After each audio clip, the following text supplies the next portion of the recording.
So here we are. This is my 91 Honda Accord SE, which means it's got a sunroof and rear disc brakes, which is kind of rare. As you can see, I was really a stickler about keeping the interior of my commuter car clean.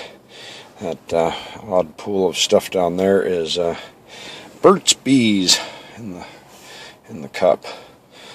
So I'm out here detailing my car, cleaning up the door to make it look like that instead of like that, and getting ready to put it up for sale. I installed a new power steering pump last night and did an oil change, put in a new oil plug because the old one leaked, and this morning I vacuumed it as best I could with my vacuum. I'm going to take it over to the car wash Super Vac and see if I can get a little more of this dog hair out. But for the moment, I'm going to get all this dust out, clean the insides of the windows. As you can see, my windshield's horribly cracked, but I don't care. Somebody else is going to have to deal with that. I did the top end rebuild, new alternator just recently, just yesterday, the new water pump. I did all the gaskets and seals and spark plugs, cap rotor wires, and air intake. And this is an SE model, so it has rear disc brakes and ABS and a sunroof, and that all means that it should sell for a little bit higher than the DXs and LXs I'm seeing online that are all $1,500–$1,700. So I'm kind of amazed by that. I didn't realize this car had gone up in that much price. I would have figured with time it would have dropped down. But, I've put a lot of work in. So I'm hoping that it'll be worth a little more. By the way, it's only about 40 degrees out today, so even though you can see lots of sunlight, this is Colorado. And in Colorado, it can be 70 in the middle of January, and it can be 45 in the middle of June. It could be snowing in the middle of June. So we have a nice day, but it's not enough for me to really worry about the dashboard heating up and causing me problems. So I'm going to get it cleaned up, put a nice polish on it after I get the bulk of the dust off. I'll clean all the windows even though they're cracked. Well, the front one's cracked. The back one has horrible tinting on it that's all falling apart, but it cost so much and was such a pain. I considered it view blockage. Nobody could see me in the car. Anyway, I'm going to try to figure out if I can get some software to do splicing, because I've got a lot of videos I've been filming, but I haven't been able to actually put any together for a weekly update. But the house is feeling like a barren hallway to me, and once I sell this car, that'll give me some more money to work on other things. So I'm motivated to get this up because this weekend's end of month payday, and lots of people will be able to afford to buy a new car. Anyway, talk to you guys later. Bye. Alright, so I'm about to change the upper and lower control arms, lower ball joint, inner and outer tie rods on this car. And basically, the car jacked up and ready to go. Up. It's all over. I'm sorry. That's a bummer. Do you know it was on this street? The garage sale, was it on this street? You don't know if it was on this street? No, it wasn't. It was a few houses, but all gone. Oh, I'm sorry. I'm going to work on my car, though. Do you have anything? I'm selling all kinds of stuff, but it's all really expensive stuff because I'm moving to California. Well, my sister,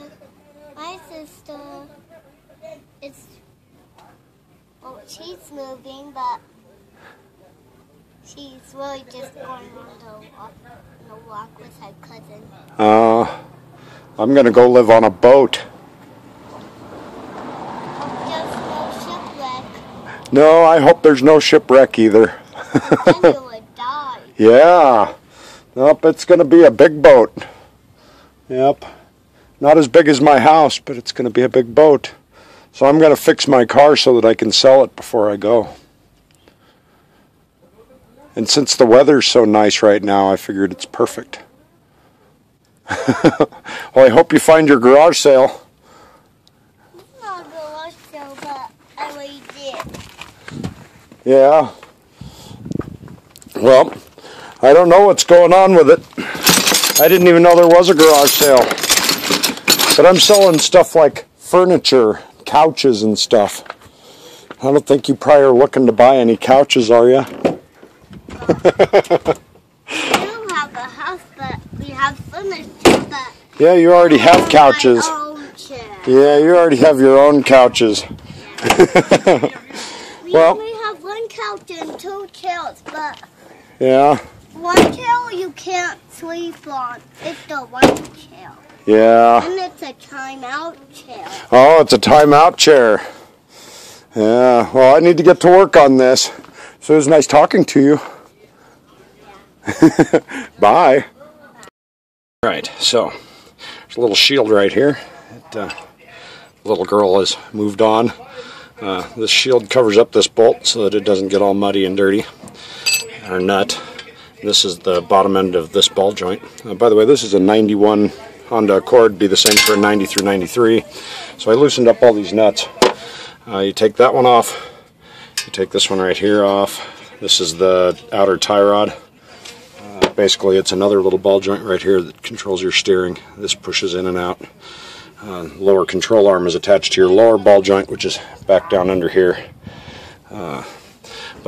Take off this cover, take off this bolt, take off this bolt, take off these screws right here and here. And this one right here is the ABS sensor, because this 91 is an SE and it has ABS.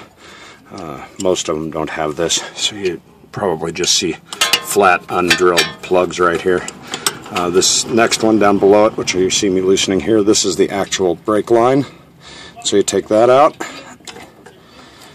and then you've got 2 bolts that I keep all of my nuts and screws in little piles. It's easier to keep track of where stuff goes when you got to put it back together. But you see this bolt right here. This is the top bolt for the brake disc. I'm going to hold this on with my little finger here I'm holding the camera with. Pull out this bolt. Got a second one right over here. So there's both of them. And then this is only holding itself on now. Actually, I was kind of thinking it might fall off. Next, I'm going to break this bolt. This one's at about 95 foot-pounds. So I've got this really long breaker arm.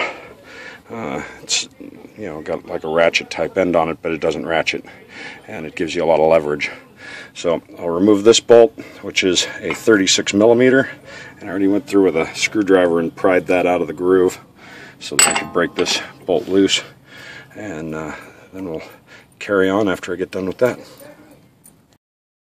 Okay, so I broke that bolt. Now I've turned the steering wheel as far to the right as I could get so that this tie rod's sticking out as far as we can get it to be back in here, and also exposes the lower ball joint. You can see by the boot condition why we're doing this job. It makes a horrible creaking noise when I turn the wheel or hit bumps. So next I'm going to pull this cotter pin right here and then break this ball joint, or this ball joint bolt, and currently that's the only thing really holding any of this together. This is a brake line screw, and I'll take that loose and this one loose just so that I can set the caliper over there on the ground without it actually putting any pressure on my brake lines.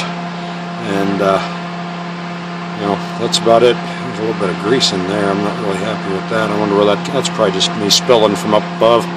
Anyway, that's what we're going to do next, is we'll break that loose, and then we're going to hammer out some ball joints, and I'll try to, basically you just take this thing and you put it in here, hammer it to death until it breaks the bond of rust in here. You do the same thing right here. You do the same thing up here, and this whole knuckle will come out, and I can push the ball joint up that way with a press that I bought, a little hand press, and I'm hoping it works because historically I've done that with a hammer and chisel, and it's not a good way to do it. Anyway, that's the next step. Now, as you see, I've got this hammered in there most of the way. It's not broken loose, but I've got it hammered in pretty good distance. Last time I went and bought this 5-pound They call it an engineer's hammer with a genuine hickory handle. Came from Harbor Freight. But this is basically how you break one of these loose, is you just mash that sucker right in there.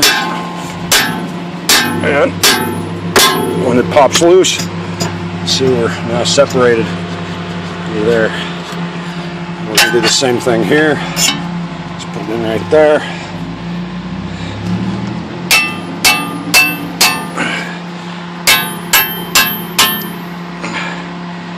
Trying to get you guys to see when that pops loose. It's getting stiff. It doesn't want to come out of there because it turned. Let's straighten that out again. Try to go in from a different angle. Maybe this pickle fork is a little too prone to go the other way. Try to change direction on me. Let's see what happens here. There we go. Oh, that fell right out of there. Now this one up here, when I break that one loose, this whole entire thing is going to become really loose. So this is the axle drive shaft, CV shaft, and it's right there in the back. This is the thing that starts making noise, or the one on the other end, which is really far in there on this side. But this thing's what makes the popping noise when you turn really hard, when you wear them out. So those are yeah, they got about 15,000 miles on them since I replaced those. So if it weren't for this creaky ball joint, and I don't know if it's that one or this one or the bushings, but I'll do all of that while I got this apart. But that's it for taking that apart. We'll try to get you a video of me knocking out that lower ball joint because it's terrible. Alright, so I don't know why my fan's still running. Started the car up for about 2 seconds to turn the steering wheel out, so it'd be easier to break this ball joint. And the fan turned on. I haven't run it at all today, but it turned on and it hasn't turned off since, which is an interesting thing. Anyway, as you can see, I got the knuckle out. There it is. The part you were looking at before is facing down. This is the ball joint. As you can see, it's got a horrible boot, but the joint itself is nice and smooth and stiff, and this one here is nice and smooth and stiff, and this one right here will almost hold itself up, which means it's perfectly stiff, and this one up here is almost unmovable, which means it's perfectly stiff. There it is. But listen to this, if you can hear it over the fan. That's the sound I've been listening to for weeks. Every time that I go over a bump, it's been driving me crazy. So these bushings right here and here, that's what's making that obnoxious noise I keep hearing and thought would stop my sale. So I bought the suspension kit, which is all these ball joints, but the car doesn't really need them. So I'll probably change out this boot and definitely change this boot. And I'm going to pull this upper control arm out, this thing, and replace these bushings, or not replace them, but pull them out and grease them up, and then that'll quiet that down. I'm also probably going to replace these. This is tie rod bushings, or not tie rod, sway bar bushings, and those could be part of the squeakiness too. Yep, looks like all I need to do is some greasing and put it back together, and that's actually good news. And I kind of suspected that could have been the case, but yep, that's where we're at, and I'm not going to press that out. So talk to you later. Bye.